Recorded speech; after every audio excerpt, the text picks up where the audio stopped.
ಚುನಾವಣೆ ಟೈಮ್ನಲ್ಲಿ ಸಾಲು ಸಾಲು ರಜೆ ಮತ ಹಾಕದೆ ಮಾಡಬೇಡಿ ಮಜಾ 17ನೇ ಲೋಕಸಭಾ ಚುನಾವಣಾ ದಿನಾಂಕವನ್ನ ಆಯೋಗ ಪ್ರಕಟಿಸಿದೆ. ಅನಿರೀಕ್ಷಿತ ಎನ್ನುವಂತೆ 2 ಹಂತದಲ್ಲಿ ಕರ್ನಾಟಕದಲ್ಲಿ ಲೋಕಸಭಾ ಚುನಾವಣೆ ನಡೆಯಲಿದೆ. ರಾಜ್ಯದಲ್ಲಿ ಆಯೋಗ ಪ್ರಕಟಿಸಿರುವ 2 ದಿನಾಂಕ ಏಪ್ರಿಲ್ 18 ಮತ್ತೆ 23. ಬೆಂಗಳೂರು ವ್ಯಾಪ್ತಿಯ 4 ಲೋಕಸಭಾ ಕ್ಷೇತ್ರಗಳ ಚುನಾವಣೆ ಏಪ್ರಿಲ್ 18ನೇ ತಾರೀಕು ಗುರುವಾರ ನಡೀತಾ ಇದೆ. ಮೇ 23ನೇ ತಾರೀಕು ಫಲಿತಾಂಶ ಪ್ರಕಟವಾಗಲಿದೆ. ಅಂದ್ರೆ ಬರೋಬ್ಬರಿ 1 ತಿಂಗಳು ಫಲಿತಾಂಶಕ್ಕಾಗಿ ಕಾಯಬೇಕು. ಚುನಾವಣಾ ನೀತಿ ಸಂಹಿತೆ ತಕ್ಷಣದಿಂದಾನೇ ಜಾರಿಗೆ ಬರಲಿದೆ. ಹಾಗಾಗಿ ಇತರರಿಗಿಂತ ನಾವೇ ಗ್ರೇಟ್ ಎನ್ನುವ ರಾಜಕೀಯ ಪಕ್ಷಗಳ ಜಾಹೀರಾತುಗಳಿಗೆ ಬ್ರೇಕ್ ಬೀಳಲಿದೆ. ಇದರ ಜೊತೆಗೆ ಸಾರ್ವಜನಿಕರು ತಾವಿಷ್ಟಪಟ್ಟ ಪಕ್ಷಗಳ ಪರವಾಗಿ ಸಾಮಾಜಿಕ ಜಾಲತಾಣದಲ್ಲಿ ಪ್ರಚಾರ ಮಾಡಬಾರದು ಅನ್ನೋ ಸುಳ್ಳು ಸುದ್ದಿ ಕೂಡ ಹರಿಯೋಕೆ ಶುರುವಾಯಿತು. ಇನ್ನು 2 ಹಂತದ ಚುನಾವಣೆಯ ದಿನ ಹೇಗಿದೆ ಅಂದ್ರೆ 1 ದಿನ ಅಥವಾ 2 ದಿನ ರಜೆ ಹಾಕಿದ್ರೆ ಹೆಚ್ಚು ಕಮ್ಮಿ 1 ವಾರ ರಜೆ ಸಿಗತ್ತೆ. ಪ್ರಮುಖವಾಗಿ ಇದರ ಎಫೆಕ್ಟ್ ಬೆಂಗಳೂರು ವ್ಯಾಪ್ತಿಯಲ್ಲಿ ಬರುವ ಕ್ಷೇತ್ರಗಳ ಚುನಾವಣೆಯ ಮೇಲೆ ಬೀಳತ್ತೆ. ಚುನಾವಣೆ ಹತ್ರ ಬರ್ತಾ ಇದ್ದಂತೆ ಚುನಾವಣೆಯ ಮಹತ್ವ, ನಮ್ಮ ಕರ್ತವ್ಯವನ್ನ ಬಡಿದೆಬ್ಬಿಸುವ ಪುಂಕಾನುಪುಂಕ ಮೆಸೇಜ್ಗಳು ಸಾಮಾಜಿಕ ಜಾಲತಾಣದಲ್ಲಿ ಬಂದು ಬೀಳೋಕೆ ಶುರುವಾಗತ್ತೆ.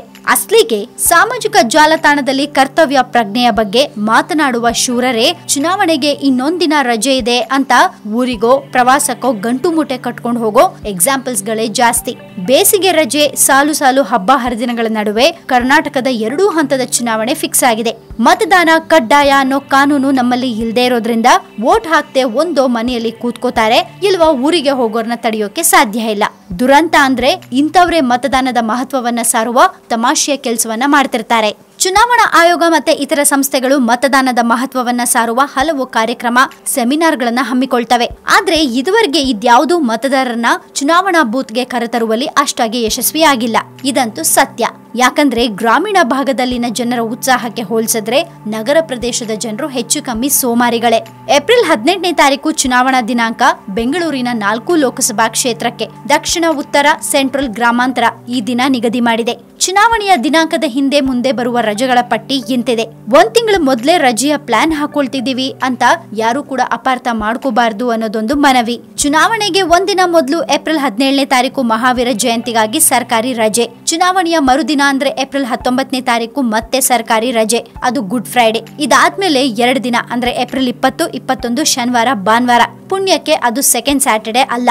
ಇದೇ ರೀತಿ ಏಪ್ರಿಲ್ 22ನೇ ತಾರೀಕು 1 ದಿನ ರಜೆ ಹಾಕಿದ್ರೆ 2ನೇ ಹಂತದ ಚುನಾವಣೆಗೂ ಸಾಲು ಸಾಲು ರಜೆ ಸಿಗತ್ತೆ. 2014ರ ಲೋಕಸಭೆ ಚುನಾವಣೆಯಲ್ಲಿ ಬೆಂಗಳೂರಿನ 4 ಕ್ಷೇತ್ರಗಳಲ್ಲಿ ನಡೆದ ಮತದಾನದ ಪ್ರಮಾಣ ದಕ್ಷಿಣ 55.69%, ಉತ್ತರ 56.47%, ಕೇಂದ್ರ 55.7% ಮತ್ತೆ ಗ್ರಾಮಾಂತರ 68.8%.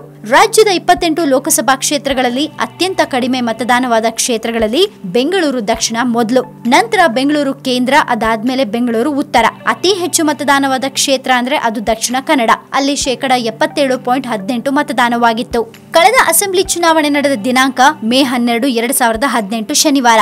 ಗ್ರಾಮೀಣ ಪ್ರದೇಶದಲ್ಲಿ 70% ಮೇಲೆ ಸರಾಸರಿ ಮತದಾನವಾಗಿದ್ರೆ ಬೆಂಗಳೂರಿನಲ್ಲಿ ಮತದಾನದ ಪ್ರಮಾಣ ಜಸ್ಟ್ 51%. ಬೆಂಗಳೂರು ವಾಸಿಗರಿಗೆ ಇರುವ ಸಮಸ್ಯೆ ಒಂದೇ ಎರಡೇ. ಚುನಾವಣೆಯ ಮುನ್ನಾ ದಿನ ಬೆಂಗಳೂರು ಕೇಂದ್ರ ಬಸ್ ನಿಲ್ದಾಣ, ರೈಲ್ವೆ ನಿಲ್ದಾಣದಲ್ಲಿ ಹಬ್ಬವನ್ನು ಮೀರಿಸುವ ಜನಸಂದಣಿ ಇತ್ತು. ಮತದಾನ ಮಾಡದೆ ರಜೆ ಕಳೆಯೋಕೆ ಹೋದ ನಗರವಾಸಿಗಳು ಗ್ರಾಮೀಣ ಮತದಾರರ ಮುಂದೆ ಶೇಮ್ ಅನಿಸ್ಕೊಂಡಿದ್ರು. ಇದೇ ರೀತಿ ಬೃಹತ್ ಬೆಂಗಳೂರು ಮಹಾನಗರ ಪಾಲಿಕೆ ಚುನಾವಣೆಯಲ್ಲೂ ಆಗಿತ್ತು. ಶನಿವಾರ 22/8/2015ರಲ್ಲಿ ಚುನಾವಣೆ ನಡೆದಿತ್ತು. ಮಳೆ ನೀರು ಮನೆಗೆ ನುಗ್ಗಿ ವಿಪರೀತ ತೊಂದರೆಯಾಗ್ತಿದ್ದ ಸಮಯ. ರಾಜಕಾಲುವೆ ಒತ್ತುವರಿ, ರಸ್ತೆ ಸಮಸ್ಯೆ ಮುಂತಾದ ಗಂಭೀರ ಸಮಸ್ಯೆಗಳಿದ್ರು ಬಿಬಿಎಂಪಿ ಚುನಾವಣೆಯಲ್ಲಿ ಮತದಾನವಾಗಿದ್ದು ಕೇವಲ 45% ವೋಟಿಂಗ್ ಅಷ್ಟೇ. ಸಿಲಿಕಾನ್ ಸಿಟಿಯ ಜನರೇ ನೀವ್ಯಾಕೆ ಹೀಗೆ ಅಂತ ರಾಷ್ಟ್ರ ಮಟ್ಟದಲ್ಲಿ ಅವತ್ತು ಸುದ್ದಿಯಾಗಿತ್ತು. ಹಿಂದಿನ ಇತಿಹಾಸಗಳನ್ನೆಲ್ಲಾ ಮರೆತು ನಮ್ಮ ಕರ್ತವ್ಯವನ್ನ ಮೆರೆಯುವ ಸಮಯ ಮತ್ತೆ ಬಂದಿದೆ. ಕೇಂದ್ರದಲ್ಲಿ ಯಾವ ಸರ್ಕಾರ ಇರಬೇಕು ಅನ್ನೋ ನಿರ್ಧರಿಸುವ ಸಮಯ ಇದು. ಮಕ್ಕಳಿಗೆ ರಜೆ ಇತ್ತು, ಆಫೀಸ್ನಲ್ಲೂ ರಜೆ ಇತ್ತು ಅಂತ ಮತದಾನದಿಂದ ದೂರ ಇರುವ ಕೆಲಸವನ್ನ ಮಾಡದೆ ಸುಭದ್ರ ದೇಶವನ್ನ ಕಟ್ಟುವಲ್ಲಿ ಮತದಾನ ಮಾಡುವ ಮೂಲಕ ಕೈ ಜೋಡಿಸಿ ನಮ್ಮ ಕೆಲಸವನ್ನ ನಾವು ಮಾಡೋಣ. ಪ್ರತಿಯೊಬ್ರು ಮತದಾನ ಮಾಡಿ.